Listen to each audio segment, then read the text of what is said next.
Look, Dan, if you need a chip that can sort of power these data servers, that can sort of be at the focal point of what you need to crunch these numbers, to be at the center of AI, you have to go to Nvidia. That's going to change at some point. They're going to have competitors, and they're going to have meaningful competitors. How soon do you think we're going to start to see that competition? Nvidia is off to a fast start, and of course, more than a decade of research and investment that went into building this platform. It wasn't just hardware. You're not buying a GPU. You're buying a system. They're putting it all together: the software, the libraries, the frameworks, and they've made AI accessible, enabling developers to write programs to this hardware that's really powered this whole movement.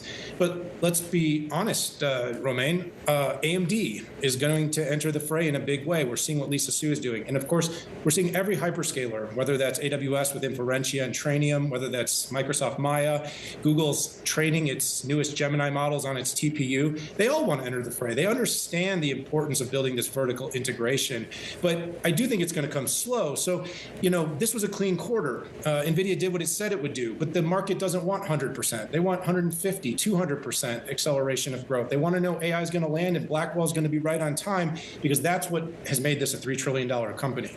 It's interesting when we look at, I guess, what Nvidia says and how they characterize it in their presentations, but also with some of the folks we've spoken to in this program. They basically said that right now there is no demand issue. The demand is there and it is ample. It is right now still a supply issue. And as long as Nvidia doesn't necessarily have an AMD or TSMC or some other company capable of providing comparable chips, this is still their world, isn't it?